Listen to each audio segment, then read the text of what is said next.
इन माफियाओं ने उसके बारे में जो कुछ भी चर्चा करते थे तो वो बंद कर देते थे। फिर भी हम लोगों ने मेल के जरिए, संदेश के जरिए, नेताओं को कह करके प्रधानमंत्री को हम आगाह करते रहे और तब शायद जाकर के अदालत भी गए, हम लोग अदालत में भी लड़ाई लड़े, तब शायद जाकर के आपको बूटी मैंडेट नहीं किया गया। खैर, उस दौरान इस शख्स ने, मैंने क्यों जिक्र किया उसे समझने की आवश्यकता है, और क्यों एकनाथ शिंदे के आरोप में दम लग रहा है। उस दौरान बड़े बड़े व्यापारियों के ये संपर्क में थे, उसमें एक बूटी बनाने वाला भी था, बूटी बनाने वाले के संपर्क में था। अब बूटी बनाने वालों ने वो जो आधार पूना वाला है ना, ये आधार पूना वाला जो कि घोड़ा वाला था, जिसने प्रचारित किया कि हमने बूटी बना लिया, बूटी बना लिया, सारी पॉलिटिकल पार्टियों को पैसा दिया, खरीदा, झूठ बोला, ठगा। 17 रुपए में बूटी देने की बात कहता था ये शख्स, और 2700 रुपए तक में भी इस शख्स ने बेचा। इतना बड़ा फ्रॉड, लाखों करोड़ का प्रॉफिट कमाया कोविड के दौरान। इस शख्स ने 3000 करोड़ रुपए दिए शरद पवार के परिवार को, 3000 करोड़। अब कहा जा रहा है कि यह मुख्यमंत्री के साथ मिलकर के कोविड के दौरान बड़ा घपला किया और सारे पैसे, चूंकि लंदन में इसका पूरा खेल था, एस्ट्राजेनिका के साथ इसका कोलैबोरेशन था।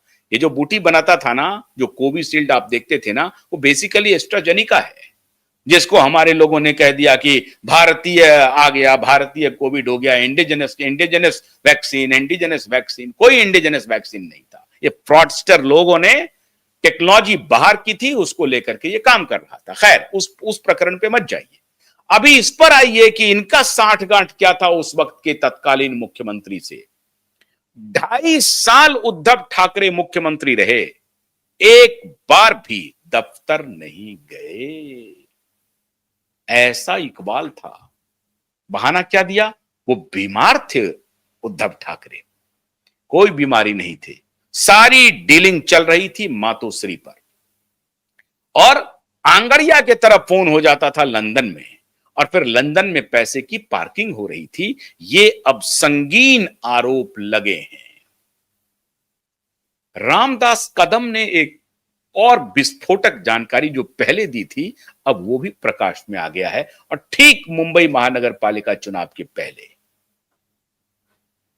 दूसरा बम क्या है मित्रों, जो क्यों फिर चर्चा में है?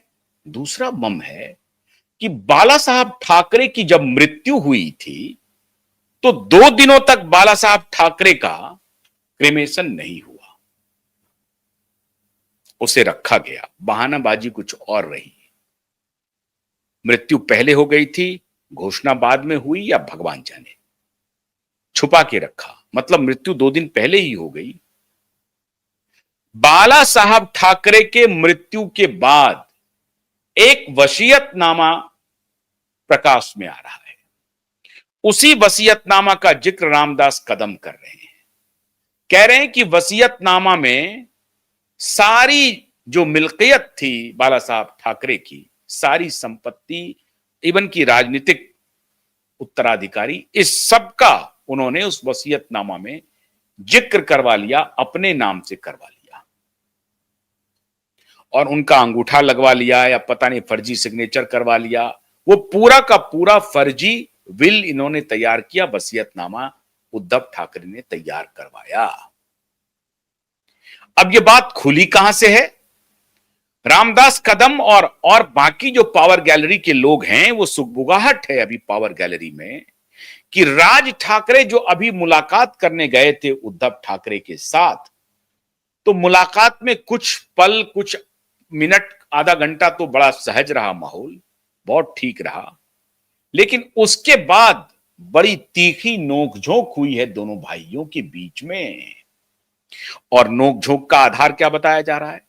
नोकझोंक का आधार बताया जा रहा है कि राज ठाकरे ने उद्धव ठाकरे से कहा कि भाई, ये जो चर्चा हो रही है कि तुमने फर्जी बिल बनाई है, फर्जी वसीयतनामा तैयार किया है चाचा जी का, उसकी सच्चाई क्या है?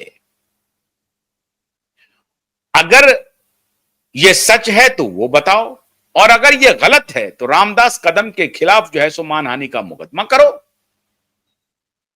क्यों नहीं कर रहे हो?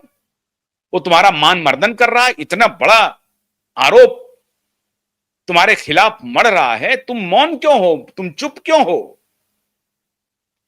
तो उद्धव ठाकरे उस पर कुछ नहीं बोल रहे थे। राज ठाकरे ने कहा कि इसका जवाब देना चाहिए, अगर तुम चुप रहोगे इसका मतलब है कि रामदास कदम का जो आरोप है उसको दुनिया सच मानेगी और फिर यह सवाल सबके मन में उठेगा। तो दोनों भाइयों के बीच में जबरदस्त नोकझोंक हुई है, यह भी खबर अब पावर गैलरी में आ रही है। तो आपने देखा होगा कि राज ठाकरे उद्धव ठाकरे एक बार तो मिल लिए, दो बार मिल लिए, उसके बाद फिर वही रास्ते हैं। उसके बाद राज ठाकरे गुलदस्ता लेकर के चले गए, कहां पर चले गए? फडणवीस जी के यहां। क्योंकि ये बाप बेटा भी गुलदस्ता लेके पहुंचता था, उधर राज ठाकरे भी गुलदस्ता लेकर के फडणवीस की दरबार में हाजिरी लगाना शुरू कर दिया। उनको लगा कि यह मौका है फडणवीस जी से राब्ता बढ़ाने का। फडणवीस जी से दूरी नहीं बढ़ाए हम, फडणवीस से रिश्ता और ठीक कर लें। तो एक दो बार तो आपने फोटोग्राफ देखे होंगे उद्धव ठाकरे और राज ठाकरे के साथ साथ के, लेकिन उसके बाद कोई तस्वीर फ्रीक्वेंटली मीडिया में नहीं आई है।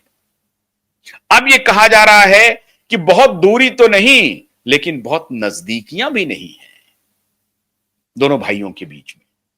दोनों भाइयों के बीच में बहुत नजदीकी नहीं है।